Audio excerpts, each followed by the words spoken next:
What's going on, guys? Brian's here. Today is June 11th, 2023, and this is the Quant Trading App weekly recap for the week of June 5th to the 9th. So this video is being recorded over the weekend, and it will most likely come out tomorrow on Monday, just because I decided to separate the Outlook video and then the recap. So the Outlook video should be up already. If you haven't seen that video, link will be in the description down below. I wanted to take the opportunity to point out some top trades for this week here, as opposed to looking at every single day or somehow how some of the other videos have been, where I go over a lot. Going to keep this a little bit more narrow focus and kind of outline some of the things in which was mentioned in the Discord, as well as some of the trades in which I took and some of the trades that a couple of you other traders had a great plan for. I don't know if you ended up taking the trade and acting on your plan, but some of you guys know at the end of the week we ended up getting a little bit of a pop here on the SPY, and there was a nice little rally on the NASDAQ here, as well as a nice little rally on the IWM. So let's just start with the IWM, just because this trade happened a little bit earlier in the week.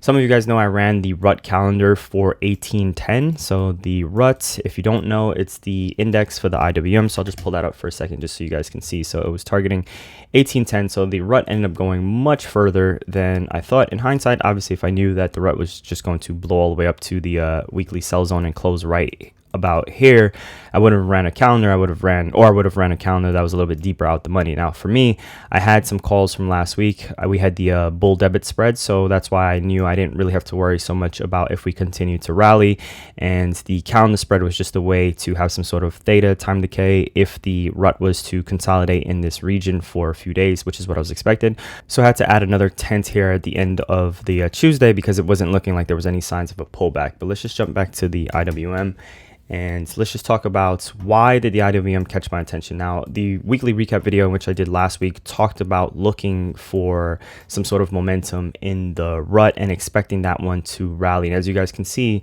in terms of the rally that occurred from this week, this had the biggest opportunity out of the three major indexes, because if we just take a look at the low for the SPY here, from here to here, this range was only about a 1.5% or 1.4% rally there. And if we take a look at the lows for the NASDAQ, so right from the buy zone right here all the way up to its peak, it was about a 2.75% rally. However, if we take a look at the RUT and we take a look at it from its lows for this week to the high, and we go all the way up to the peak, we're talking about a 5.23% rally. So how did I know that? And I didn't know exactly that was going to happen. I was just trying to highlight that. But as I discussed in the previous video, it was the fact that the RUT is one of the only few indexes that has yet to have a solid attempt this year to go back up to a key structural level. And it's had this consolidation that's occurred all the way from since March. So this is 1, 2, 3, going into almost 4 months of consolidation here. And this is around when we would expect some sort of big move to happen, just because the monthly OPEX, or in this case, the quarterly OPEX, was coming up. So again, the quarterly OPEX is this week's Friday, but last week, it's very unlikely for something to consolidate for this long and not make some sort of a big move. And since last week, it's shown that it had the strength. The implication or the idea was that we would continue to have some sort of rally. And that's why I was saying I'm not going to rule out the fact that it can go all the way up to 200. And now it's just looking like it's forming a bullish flag here, which is what we would call it if we're just trading off of technicals. So it still has room to continue to go this week if it ends up breaking out. Now, again, this week has a lot of catalysts, and it's the end of the it's quad witching. It has the FOMC announcement, it has the CPI. Again, there's a whole lot of macro data, but if we're just looking at this from a technical standpoint, after this type of consolidation, we should see some sort of consolidation. And then once this flag breaks from here, we would expect the momentum to continue to rally to the upside. And then again, it's still hovering at these lows in this area where it looks nothing like what the SPY would look like, which we can see on the SPY right here. This is the high earlier in the year for the SPY. The SPY has already had its breakouts. It's already forming this channel here, if you look at it that way, or it has this little bit of, one can see this as some sort of potential resistance coming up. But again, as we were going into this week here, it was just the awareness that the SPY looked like it already had a lot of its momentum and had its breakout, where in relation, the IWM is consolidating at its lows here, and it had only just popped. So if it was to kind of be in sync with the SPY, we would expect it to continue. And then the same thing with the NASDAQ. as we can see right here, if we take a look at this chart, look at where the Nasdaq is. So it started the year here, and the Nasdaq is all the way up here. So that's a lot of strength in tech in relation to the IWM, which is still hovering around its lows for this year. So being aware of that beforehand obviously helps. Led to a decent trade in the IWM with that bull debit spread. And then if we jump into back to the intraday time frames here, so these are 30-minute time frames, allows me to just go over the whole week in a glance very quickly. But we can see, so on Monday it just sells off, and the SPY is still hovering around the midpoint, and then we have the Nasdaq, which is well above the midpoint. So it didn't make sense for the rut to be all the way down here. That's why it caught my attention. I know a couple of you guys are asking, why was I running the 1810 calendar and what caught my attention and so forth. So you guys were right. It was pretty close to the buy zone, and the logic being, what was the reason behind it? I did the video last week here over the weekend. So before the week started, I was coming in and expecting the Russell to go up, and then the fact that it just opened and it sold all the way off, I was like, well, this doesn't make sense. It's more than likely just going to bounce. And let me see if I could just find where that was discussed in the Discord. And let me drag it over right here. So this is what I'm referencing here. So this is on the 5th here, which would have been the Monday. Just opened this rut, 1810 calendar. And then I think some of you guys asked, I think there was a discussion around it, as in, why was it open? And then I came in by saying, first I had too many SPX positions, and then I liked that there was a little bit of a higher skew in the ruts. So if we're just talking about that skew that I'm referring to, is this right here. The IV is almost 24%, and then here it's 23.2%. So that's almost a 0.75% skew. And then if we look at the SPX in relation, if I was to run a calendar in the SPX, we can see the skew is not as high. So this is 13.4, we'll say, and this is 14.76. So you want to skew when you're running a calendar. You want the short dated expiration. So your short strikes, you want that to have a high IV. Generally speaking, this is not a universal all the time rule, but it's just you get a little bit more of an edge, because remember, if this is your short strike for the calendar, it means you're collecting more premium for shorting those expirations, and then you want to be buying the long month at a cheaper price. So in this case here, this is showing that the longer dated options have a higher price than the shorter dated options, and that's not something that we would consider an edge. So it was that, and then within the same day, it was already up 4%, just because the ruts ended up bouncing. And then I think there was a little bit more of a discussion around it. So I just wanted to highlight that you guys were right when you asked, that, but it was that. So the logic being, why was the rut down here? I couldn't find any real reason to justify why it was, other than it was probably coming back down here just to fill some liquidity from leftover buy orders from last week. And that's something that trading theoretically should be a lot simpler or easier now that if we are completely out of this bear market. As we know, we are in a net positive GEX environment now, and things are looking pretty healthy. We'll see over the next week or two if this rally holds and if things stand. But for the most part, things are looking a lot better than what we've seen for the past year and a half or so, because we were in this crazy volatile high VIX environment. Now trading decisions are going to become a lot simpler. I'll be taking a lot more trades. You guys might see me just post something random like, hey, I'm just buying calls here, I'm just buying puts, and there won't be a spread, or I won't be entering anything super technical. It'll just be, hey, I think there's an edge here, we're probably going to be going up. You'll probably see me trade a lot more verticals, or at least sharing a lot more verticals, saying a bull debit spread. That just means I might buy this call and then short another call up here to help pay for this call. And it's safer to increase your delta exposure now, just because there should be less moves that are volatile, especially if you're constantly hedging your portfolio with 30 to 45 DTE puts. It allows you to trade with a little bit of a better head, at least it does for me.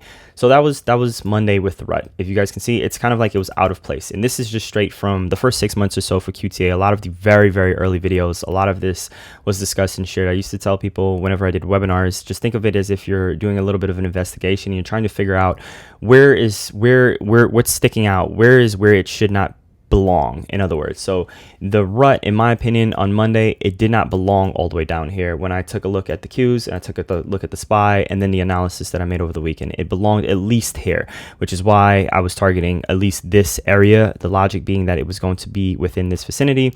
And then as it broke past here on Tuesday, what was a little bit surprising, and then just waited until the end of the day to open up another tent here, with the logic being that it's more than likely just going to be within this range or so for the week. Then what we have, if we just isolate like this, again, straight from the QTA textbook. If we get the break of, this is our weekly resistance level, here comes the retest. You guys see the first retest. What do we get? We get a nice little opportunity for a scalp. The next day we get a retest. We see buyers are here. You get another little bounce trade, and then later in the week it ends up closing up around the absolute gamma strike, right around the weekly sell zone and around max pain. So nothing really too significant there, but the rut is something, or the IWM is something to keep on watch and keep it in the rotation. This is usually how I like to keep one of my monitors. We can see the VIX has just been, you know, selling off like there's no tomorrow, and that was discussed in part 1 of this video. But you guys can see with the VIX just continuing to sell off, this is not really showing any serious indication to be bearish right now until Friday. Friday is the first day in which it ended up closing higher, in which it opened. So it makes sense. Again, it's the Friday before all the major catalysts next week, so it's not too surprising. Now, if we flash forward, let's just jump ahead now to the next big significant thing here would be the NASDAQ. So on the NASDAQ, you know, and this notification goes out, I actually was not really at my desk these 2 days here. So Wednesday and Thursday. On Thursday, I actually did a lot of trading just from my phone, just paying attention to these levels being hit, because on Wednesday, as the NASDAQ hit the buy zone, I was like, okay, so why is it at the buy zone? Like, what's going on? And then when I took a look at this again, we have the SPY couldn't even come back down to 425, which is a strike in which I thought it was going to hit this week, but it couldn't even make it down to 425. It ended up holding up here. We have the rut, which is all the way up here. What was the reason for the NASDAQ to be so low? It just, in this one day, it ended up just selling off. And then on top of that, if we zoom out, it looked like it was just in an area of where it broke out from last week. So if we just take a look at this here and we think of this as a potential demand zone in this whole area here, let me actually just draw a rectangle this way. So if we just were to take a look at all these potential buyers here from last week and we just draw a nice little zone over there, I was thinking, okay, this is a potential demand zone here. We had the break, came back, consolidated, and then it pushed higher. It took out this resistance here last week, and we were able to hold above this level for a bit. So maybe there was some unfilled buy orders from here, and then the coincidement with that. So those two reasons was enough for me to be interested and see that, okay, there's a little bit of confluence. I didn't even look at the gamma exposure for the Qs in depth. That's why these gamma exposure levels are on the chart. On the day of, max pain was right below the buy zone, so it was just adding as extra confluence. And that's something straight from Quant Trading App. Again, if you are ever unsure, and if we were to pull up the quick little guide and we scroll down here, max pain is just to be used in combination with a lot of other levels. So if it's really far from current spot price, so if the price is here and max pain is all the way up here, that's really far, you can kind of start thinking, okay, maybe it's going to want to head towards max pain. It might not make it all the way up to max pain, but it might want to head in that direction, especially if there's confluence with some of the other levels. So I like to just use max pain in confluence with some of the other levels. In this case, max pain was, let's take a look at this right here. Max pain was lining up right below this level, so this added a little bit extra, you know, security in my mind of saying like, oh hey, there's the buy zone, there's potential demand from last week, and then we have max pain right below it. So it makes it a very quote unquote safe level in my opinion to risk off of, because if the Qs ended up breaking this level and then it couldn't get back over it, then I would, you know, consider maybe taking a stop loss. But it means there's some level of security beneath the price in which I was interested in. I didn't grab the calls on that Wednesday. I waited till the following day, and that was mentioned within the Discord there for the gold chat. I just said, you know, I came in here when it was already rallying, just pointing out, you know, if you I don't know if any of you guys took this or was aware, you know, the previous day of the opportunity right there, but it's just as simple as that. It's just thinking, why is it all the way down here? It makes no sense. Maybe it wants to revert back to the mean, so I grabbed some 355 calls. And it ended up going all the way to 355. Now, I took profit here on this day. I didn't hold for the next day, but obviously it would have been nice to have done that. Hindsight is 2020. And then now let's jump to the main focus right now would be the SPY on this day right here. So there was a member, and if you guys don't want to be, you know, addressed in these videos, just let me know and I'll keep it, you know, more private, and I won't exactly, you know, mention you, because I never want anybody to feel called out or, you know, concerned or ashamed or anything like that, because you guys have great ideas. I know how hard it is, obviously, as a trader sometimes to have a great idea and then not execute on your plan. So I think, let me just see if I can find it. So yeah, so Z came in, had a great idea. This is pre-market here at 7:44 Eastern time AM, and then I came in and I just said, nice plan, you know, as the POCs have gradually decreased all week, and with sentiments blah blah blah, the expectation would be down, which means, so first of all, the point of control. And let's just jump to let's look at our POCs for a second on the SPY.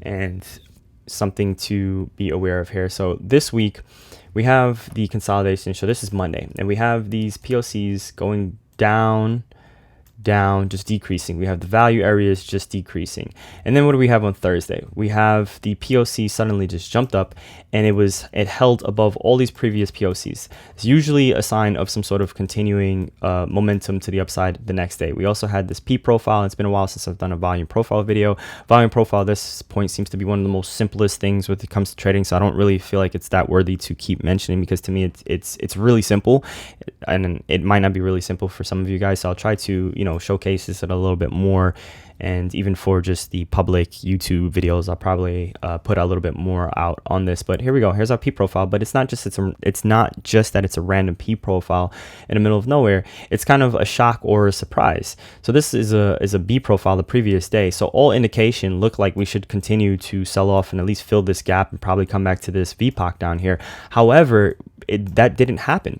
Now, there was no way to know that was going to happen, but this is almost an hour. This is over an hour and a half before the market opens, highlighting that nice plan. So the plan was to look for, whatever plan, if you were looking for downside sell-off, more momentum to the downside, whatever it is. So we have the POCs have gradually decreased all week, and that's what we're looking at. The POCs have gradually decreased. The POCs gradually decreasing all week, and then with sentiment, expectation, everything would be down, which means if the SPY is holding above a key level like 428, then price going higher creates a lot of pressure on shorts, which will likely lead to price going higher than expected. The 430 call for next week could provide a nice trade if that happens. Again, almost an hour and a half, or over an hour and a half before the market opens, we see these POCs going down. Look at what happened with price. This was that Thursday before the market opens. I'm already talking about what happens if a key level breaks, like 428. It should not break, which means a lot of people are going to be trapped or on the wrong side of the trade. This is a bullish setup right here. If that breaks, that's just technical. So if we take a look at it from a bull flag standpoint, if you just, again, if you trade very simple and you just look at technical patterns, we have a bull flag breakouts. Now, we are not just relying just on technicals. We happen to have some other key metrics on our chart. So let me see if I can pull up the screenshot from that day. That would be the IWM. That's that. Let's see. So here's the SPY. So we have on our chart, again, the QTA intraday script has the updated GEX levels for the weekly expirations. So this green level on the chart right here is 428. This is pre-market. The SPY is all the way down here. We know the level. If the SPY gets over 428, the idea should be take a look at some 430 calls. It can be the next day, next DTE. It can be the following Friday. I ended up trading a couple longer than next week DTE, but I'm just, for sake of this video, I'm just going to be talking about the next week Friday expiration, just to keep some consistency and just have some uniformity between the different expirations in which we'll be looking at across the IWM, the QQQ, and the SPY. But the significance here is before the market opens, we already have an idea. We have a plan.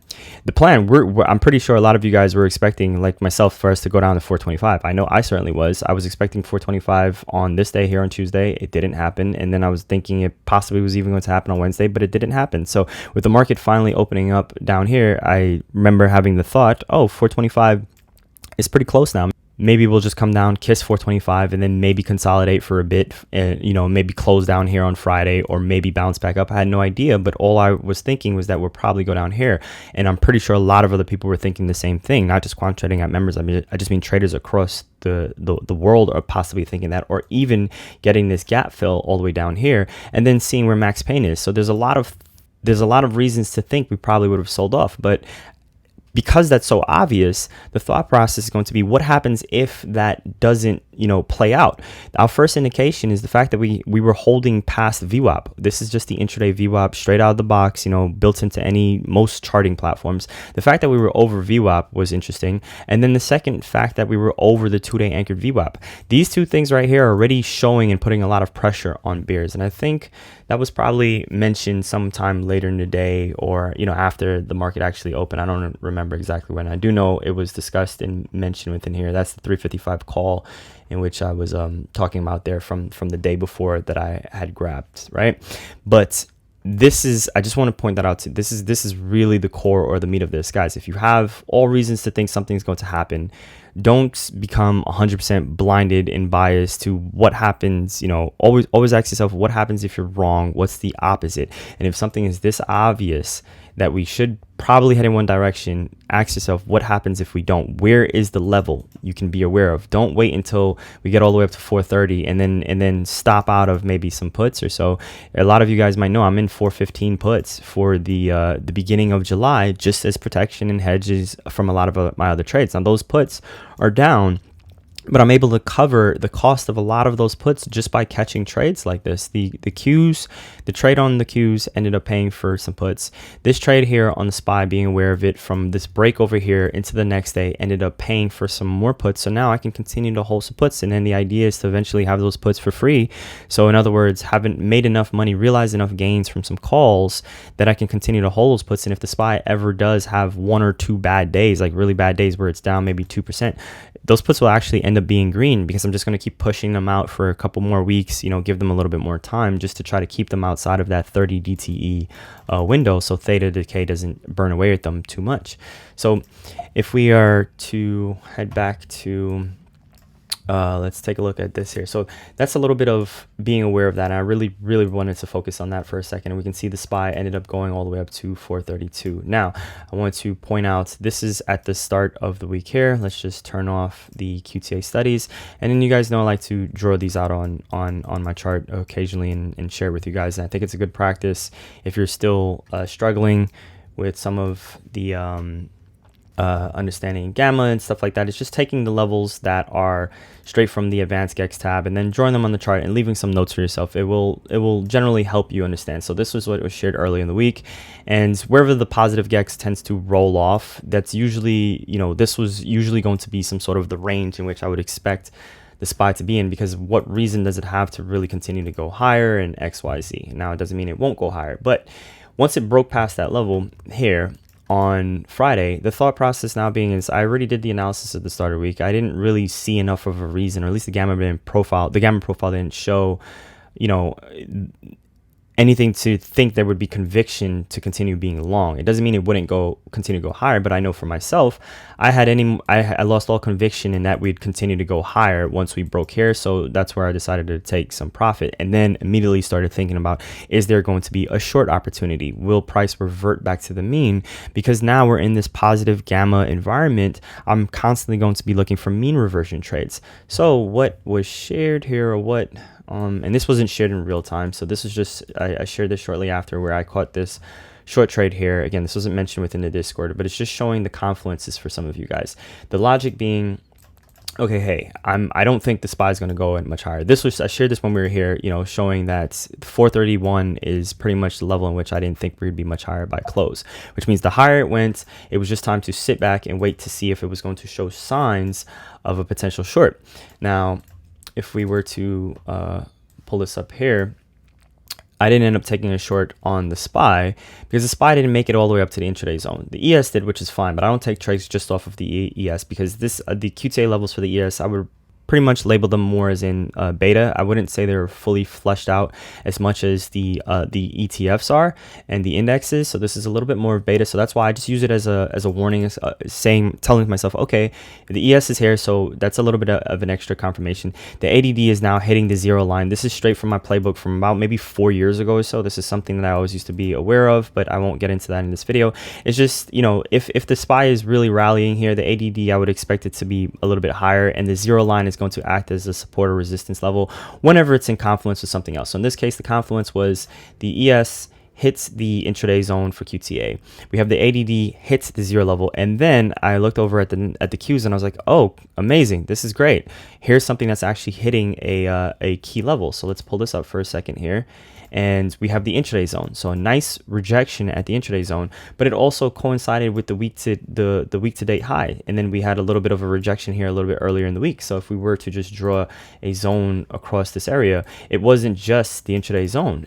I had enough confluences here built on looking at what was the SPY doing, what was the market doing overall. And then if we notice, the VIX was going up this day here. So even though the SPY was continuing to go up, I just told myself, okay, great. You know, this is the first real signs of life for the VIX this whole week, and it's all the way down. You know, there's a joke now that the VIX is pretty much going to go to zero amongst, you know, social media and Twitter and things like that. But whether that, you know, ends up happening or not, we don't know. It just seems like all the fear is getting sucked out of the market, and that's generally when the market might end up being shocked, because if people are not properly protected or hedged, we'd probably get a little bit more of a shock factor if the market pulled back.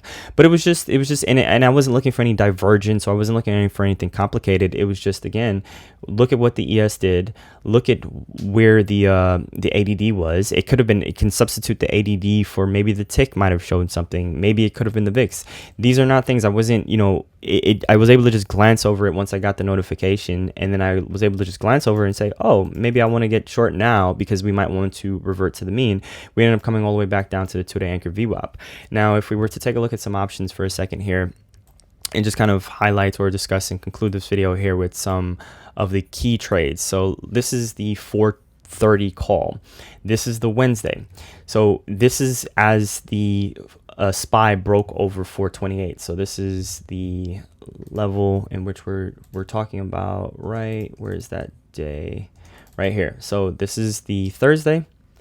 And on this Thursday right here, we have discussed pre-market, addressed if the SPY is over 428, the 4:30 call for the following week. So this is that 4:30 call for the following week. This is the SPY holding over 428 and even getting another opportunity here later in the day, because even as it came back, what do we have? We have confluence. We have the weekly midpoint. We have 428, which is P1. We have VWAP right here. We have 3 confluences right on our chart. I didn't have to look at the gamma profile. I barely looked at the 0 DTE GEX this week. There was just a couple days, maybe before pre-markets, and then maybe an hour or so after the market opened. I just wanted to take a glance at, because now our tools are going to be even stronger, which are the levels on our chart, especially if we're going to be in a more mean reverting market. A lot of what QTA was, even before the gamma profile was added about a year or so after, a year and a half after QTA was actually in existence, and a lot of the trade recaps that were shared early in the days, a lot of the webinars and the videos in which I used to do, Nick was one of our great traders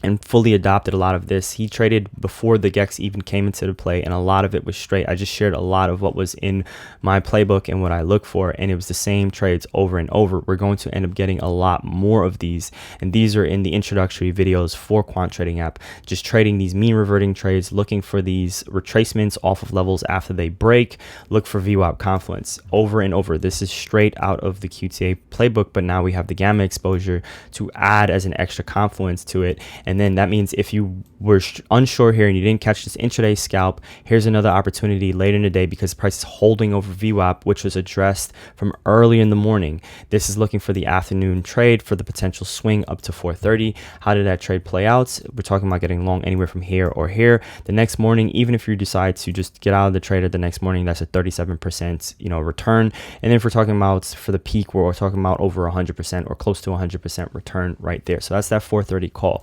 Here's our 355 call. By the way, I'm able to switch pretty quickly because you can copy the option symbol and paste it into a watch list here, and then you can just link it to your chart, and that's how you can actually click around, and then you can trade these straight off of the chart. So if you were to go back to the 430 call, you can put this on here, and then you can either buy markets, sell markets, you can join the bid, you can do a lot within TOS in itself. So I like to have this now that, again, VIX and the VIX is low, we're in a positive gamma environment. I'm going to be a lot more inclined to just be buying calls and buying puts as opposed to running complicated spreads, as well as I'm a lot more interested in scalping, quick little intraday trades. It's going to be a lot more of how I traded way back, even a couple years before Quant Trading App.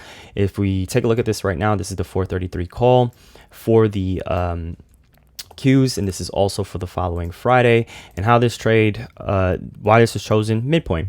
So the 430 call for the SPY made sense because it was absolute GEX, as well as we know 430 had a lot of gamma. We also know it's the nice whole psychological number. In this case here, I just looked at the 355 call just because it was the weekly midpoint, and when the Qs was down here, I was just thinking, okay, the next key structural level will probably be 355. So that's why I had the 355 call is what I decided to trade. You guys can see how this worked out here. if, you know, the entry for me, it wasn't the day prior because, as I said, I didn't swing it. I just waited to see if the Qs was going to be up the following day. And once I saw it was up, I just took it as enough reason to just get in at the open. And then later in the day, the next opportunity would be this right here, which is why I decided to show another entry. I believe that's when it's retraced. Let me see if I have a screenshot of that price there. So here goes the Q. So this is early in the morning here. What does it do? Price breaks, and what does it do? It retests. Break and retest. What do we have? We have the retest of the 2-day anchor VWAP. We have the retest of the intraday VWAP. It came a little bit lower than the QTA intraday zone. Obviously, if this was perfection, would have been if this zone was a little bit lower, and it also added to the confluence, because then we would have had our triple confluence that we generally would look for, and then we expect continuation here. So this is just showing if you didn't take the trade early in the morning and you're still looking for another entry, this is a decent amount of signs right here to decide to get in the trade. And you're talking about an entry of about 275, and then in the next morning, even if you're out the next morning just for a morning, you know, profit take here, we're talking about 45% with a potential all the way up to 100%, just like the SPY. And from an entry all the way here to all the way up here, 190%, almost 200%. And if you got in on the buy zone from the day before, from here to here, from max peak here, this is 200 and something percent, 225% or so.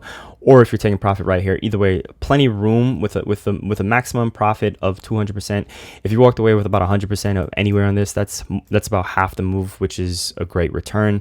And then just two more options to look at here. This would now be the 430 put on the SPY. So why the 430 put? And by the way, all options in which we're looking at is for next week Friday, or this Friday right now. But again, while the market was trading a couple days ago, this would have been the following Friday. So the 430 put, and this is just for Friday. So this is just, I decided to use the Qs, you know, as my trigger here in terms of wanting to take a trade here. And I did enter an SPX put butterfly for next week Tuesday using this same measure here, but that's more so for a swing trade, just because the FOMC announcement is on the Wednesday. I wanted to just have another swing trade running, so I use that as an opportunity. But let's just say you're looking for a day trade, again, reversion to the mean.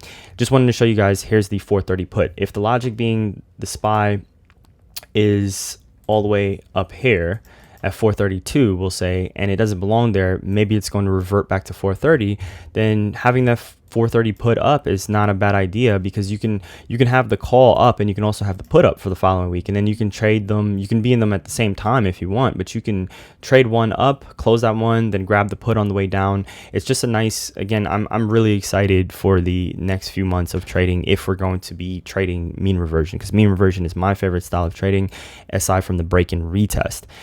So if we come to this right here, we're talking about 270, and this is just an intraday trade here as it came all the way back down to the 2-day anchor VWAP over 50%. But in this case, about a 30% return here is pretty good. I didn't take that trade, but just showing you guys, here's shorting around here, and these are 30-minute time frames. So you have about 30 minutes, 15-30 minutes to get in these trades. There's no real rush. This is a 5-minute time frame right here, and this consolidation right here is about 20 minutes. Plenty opportunity. And then when it hit the 2-day anchor VWAP as a final PT, this contract is going for over $2, and again, that's well over 50%. And then lastly, we have the 355 put. Similar logic with the Nasdaq. If the Nasdaq is here and we think it's going to revert back to the mean because of the confluence which we have, where might it go? Back to the weekly midpoint. That's the 355 put. What do we have? $2.90. And where does it go? At its peak, 65%. But again, looking for a little 30%, 25% return here is a great intraday trade when you're just trading mean reversion. If you're going with the following Friday, 20 to 30% profit targets, and you can set whatever stop loss works for you. You can go for maybe a 20% stop loss. You can go for even a 40% stop loss if you want to increase, because it's just a long call or long put option, so you might have some time decay. Sometimes you need to give it a little bit more of a wider stop loss. I know some people, if you want to have a tighter stop loss, maybe just a 15% stop loss because you're looking for a 30% return. That's not a great risk reward. That's a 2-to-1, but that's just the nature of when you're trading just long call or long put options. If you're trading futures, then you can be a little bit more systematic about it. You can say you're going to risk 20 points on the NQ to potentially make 60 points. But with options, sometimes your stop loss might be a little bit skewed because you have to account for time decay and the Greeks. So, but going with the following Friday will often help with that. And if you're trading the mean reversion, more than likely you're going to have a higher win rate. And if you're doing a 1-to-1 risk reward ratio, then you would definitely want something like a 65% win rate. But if you're doing like a 2-to-1, you can have a 50% win rate, but your win rate will generally be higher than 50%. if again VIX remains low, we remain in a positive GEX environment, and you're just trading these mean reversion trades looking for at least 3 confluences. Hopefully this helps, this recap, guys. The recaps will potentially be a lot more like this, just pointing out a little bit more of the intraday trades and keeping things a little bit more simple. Thanks for watching. Hope this helps, and I'll talk to you guys this week here in the Discord.